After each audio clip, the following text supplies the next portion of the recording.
This is the ultimate speed test comparison between the iPhone 16e, the iPhone 16 Pro Max, the Pixel 9 Pro XL, and the Samsung Galaxy S25 Ultra.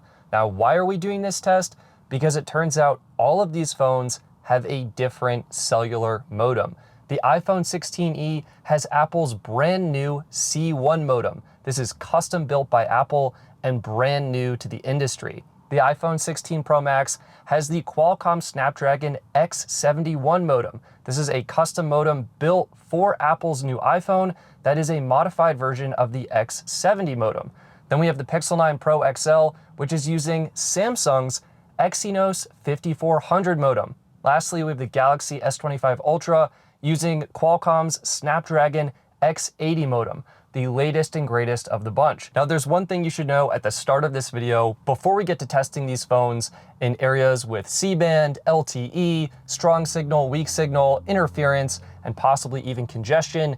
And that is, when you're testing cellular modems, you should never run the tests at the exact same time. So if you've seen other reviewers running tests at the same time, those aren't really valid. And the reason is if you run the tests at the same time, the phones are essentially competing with each other for bandwidth. So it's completely unhelpful and not useful whatsoever. So we're gonna be running each of these tests one at a time. Now, starting this off, let's take a look at received signal quality. What are we connected to right now, and how is the signal strength on each of the different modems? One thing I want you to notice right off the bat, Apple's C1 chip, even though we're in an area with 5G ultra wideband, is only showing 5G in the status bar. So it's primarily holding on to LTE at the moment, and it may connect to 5G later on. Now you will see the iPhone 16 Pro Max is connected to 5G standalone. So it's connected to 100 megahertz of band N77. You'll also see the Pixel 9 Pro XL does have a 5G standalone connection as well to that N77 connection. And interestingly, the Galaxy S25 Ultra has a non-standalone connection. Now, in terms of signal strength, all are looking excellent. We are in an area with strong signal, -64, -69, -65, and -61 right now. So very good reception on Apple's C1 chip. Now, if you're unfamiliar with signal strength, that is measured in decibel milliwatts. And the bottom line is, as you can tell from the speedometer, the higher the value, the better. So -50 is excellent, and -140 is horrible, basically no service. So probably getting some of the best reception on the Galaxy S25 Ultra with that X80 chip, and honestly, really good reception on Apple's C1 chip with the -64 reading as well. But how does this translate into actual real-world performance? Let's start off by running a cellular speed test. And again, we're gonna be doing these one at a time. So we're connected to Verizon Wireless's 5G network. When we started the test, you could see that 5G UW icon appear, getting great speeds on the iPhone 16e, over 1,400 megabits per second down, which is awesome for 100 megahertz of band N77. It might even be 160 megahertz, and we're just not getting that reading from Apple's field test mode, which is classic. So great performance on the C1 chip. Let's go ahead and try the X71 chip in the iPhone 16 Pro Max, a substantially more expensive phone. And honestly, you're getting good speeds here, but not as fast. You're only getting about 1,159 megabits per second down, which is a measurable decrease in terms of comparing the 16 Pro Max to the 16e. Not what you would expect for a device that is so much more expensive. Okay, how about the Pixel 9 Pro XL? Again, this is using Samsung's Exynos 5400 modem. And taking a look here, it looks like the test is off to a good start, getting over 1,000 megabits per second, 1,200, 1,300, and 1,387 megabits per second. Honestly, great speeds and performance there. And upload-wise, we're starting to see some interesting trends. While the iPhone 16 Pro Max might have been slower in terms of download, upload speeds are a little bit faster than Apple's C1 chip on the iPhone 16e. Let's test the champion itself, the Galaxy S25 Ultra. And as you can see, you are getting screaming fast speeds, 1,583 megabits per second is the final number here. Now, curiously, we we are getting the slowest upload on the S25 Ultra, 98.4 megabits per second.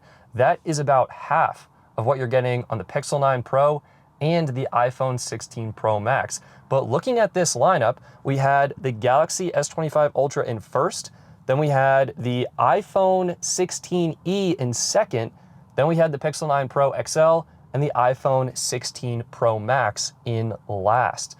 Not what I would have expected. Granted, this is just one test. So what happens if we go ahead and close these out and run 5 tests to get some average performance? Let's go ahead and do that right now, starting with the iPhone 16e. And there you go. We ran 5 tests on each of the phones, one at a time.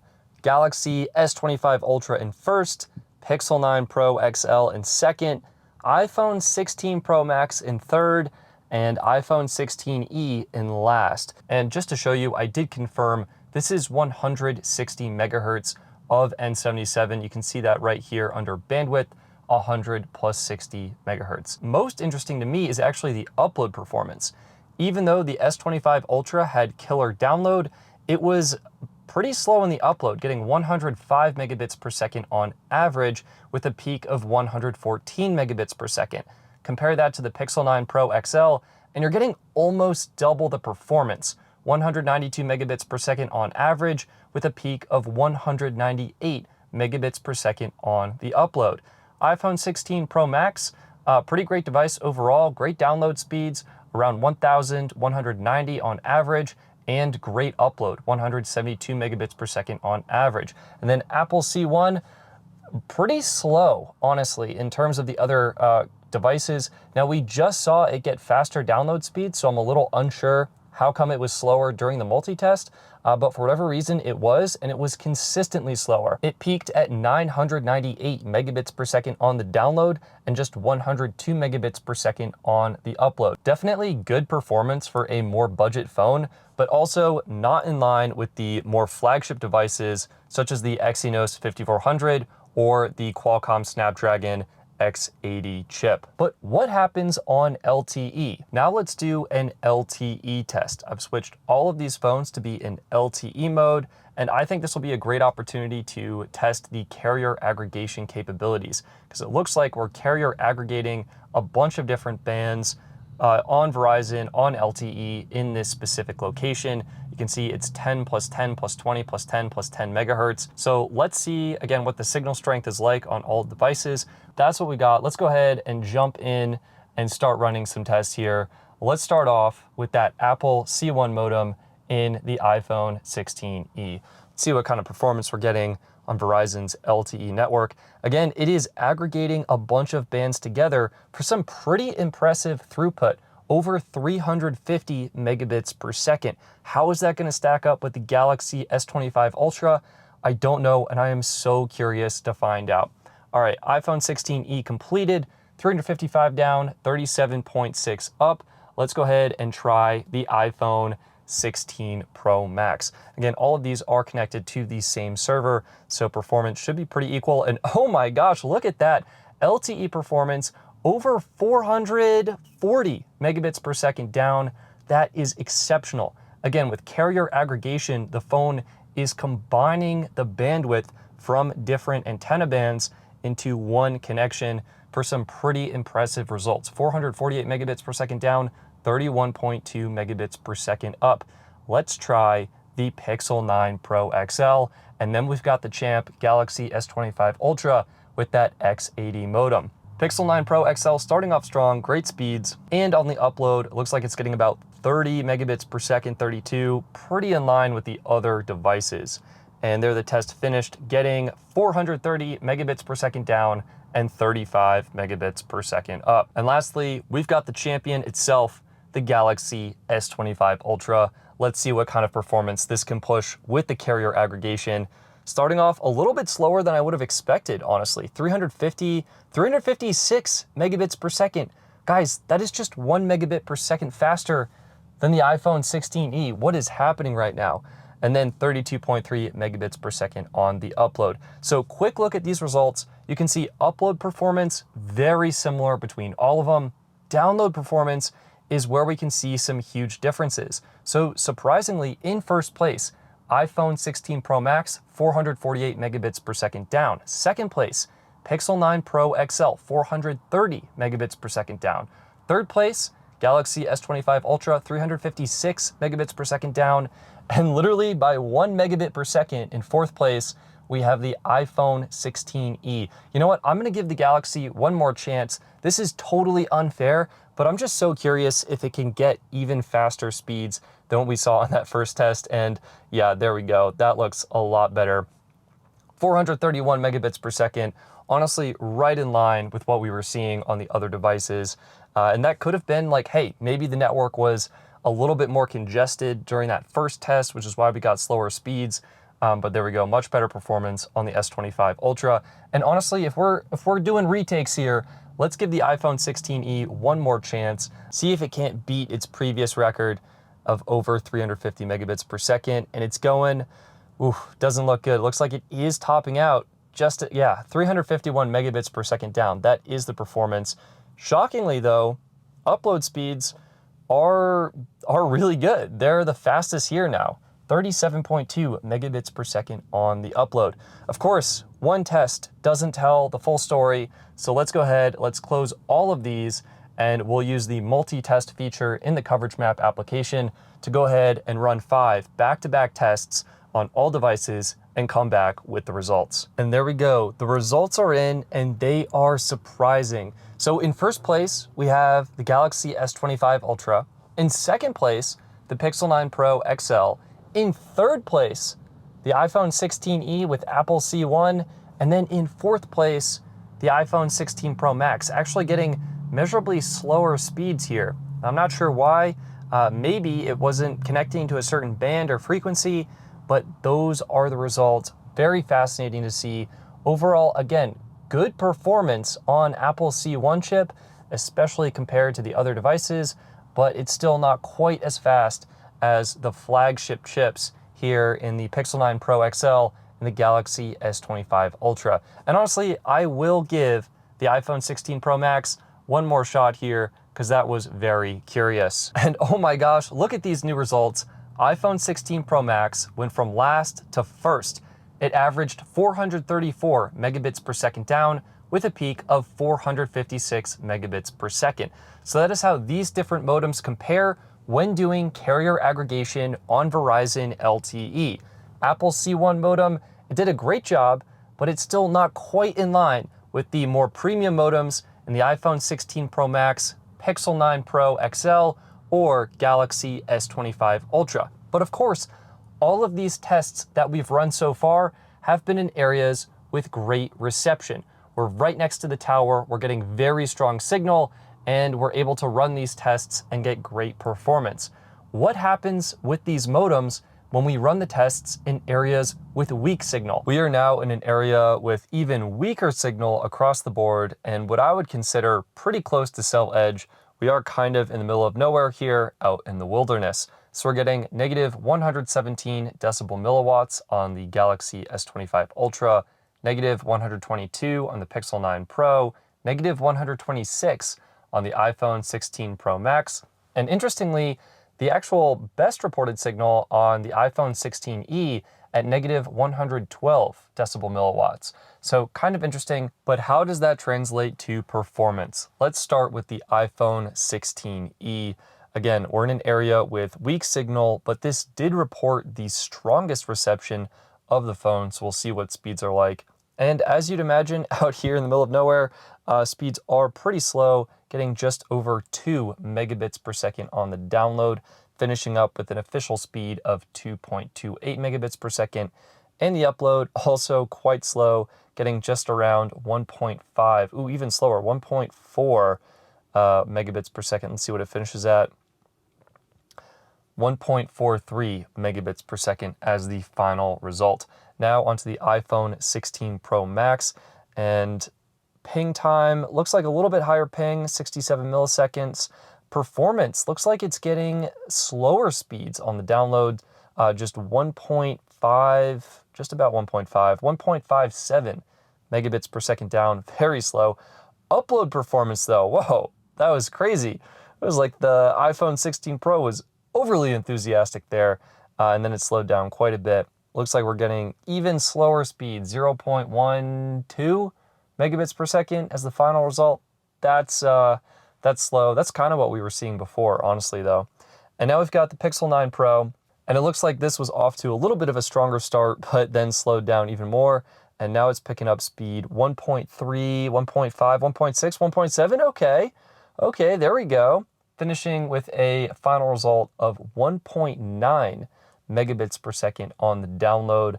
And oof, that upload performance is actually looking very similar to the iPhone 16 Pro Max. Not good at all, 0.09 megabits per second for the upload. Now let's try the tried and true S25 Ultra with that X80 modem. And here, it looks like, wow. I just said wow when it started with 2 megabits per second, but not bad. Honestly, right in line with the other devices. Wait, is this real? Is the iPhone 16e gonna finish in first? And it is. Galaxy S25 Ultra finished getting 1.6 megabits per second on the download, which puts the iPhone 16e with Apple's C1 modem in first place with 2.28 megabits per second. That is awesome to see. And in fact, it's in first place for the upload performance as well. Look at that, 0.01 megabits per second on the upload from the Galaxy S25 Ultra. That is insane. I want to give the Ultra one more test here because it does theoretically have the best and most advanced cellular modem. And then after that, I want to do the iPhone again just to see if it was a fluke or if it is really that good in this area that I would consider to be on cell edge or very close to cell edge, because we are only getting 1 bar of reception, very weak signal here. Anyway, Galaxy S25 Ultra getting 1.31 megabits per second down, still in last place on the download side of things. And the upload, oof, I mean, that is brutal. That's brutal. We're not even seeing any numbers right now. Is it connected? 0.01. I don't even think the scale can go slow enough. Wow, that is tough for the S25 Ultra. Let's go ahead. Let's try the Apple C1 modem. And you know, as I'm sitting here, I'm starting to wonder if maybe this B pillar of the car is playing a factor in any sense. But damn, that's crazy to see. Oh my God, Apple C1 getting over 4 megabits per second down. That is crazy. And then on the upload, 1.2, over 2 megabits per second. Guys, it was not a fluke. Apple C1 is actually performing really well in this area with cell edge. All right, we got to swap this up because now I'm curious. Is that B pillar causing problems? I hope not. And if it is, I sincerely apologize. But let's try S25 Ultra in that other spot. Whoa. Oh my gosh. I think what we're seeing here is not only do you want to test phones in one at a time, but you want to test them actually in the same location, because now the Galaxy S25 Ultra, it just pulled 4 megabits per second down and it's pushing 0.3, 0.5, 0.6, 0.7 megabits per second on the upload. That is awesome. Oh my God. 4.06 megabits per second down, 0.8 megabits per second up.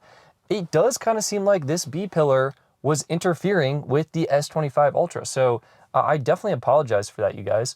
I'll have to keep that in mind as I do further testing with these devices. Test one at a time, and honestly, I'll probably just consolidate and put one in the middle so we can focus on that. But I mean, the difference in position is only like, what, 12 inches off to the side, and we're still getting great speeds and performance on the iPhone 16e with that Apple C1 chip, even in the same spot that the S25 Ultra was really struggling. So I'm surprised to see that. And at the very least, even if Apple C1 isn't pulling crazy numbers on N77, even if it's not pushing the craziest, fastest speeds, it still seems to be like an all-around good performer. And Apple says they've made a lot of developments with this chip, specifically in improving battery life. So that's a big advantage when you get this phone. You could get some exceptional battery life thanks to the optimizations of that Apple C1. And that has been a first look at the cellular performance of Apple's new C1 modem inside the iPhone 16e. If you enjoyed this video, please give it a thumbs up and please share this video with one friend because it helps support my channel. Also, stay tuned for future videos where I test the C1 on AT&T and T-Mobile, as well as do more thorough and in-depth testing of its cellular performance. I'm Stetson, and I hope that's helpful. I'll see you next time.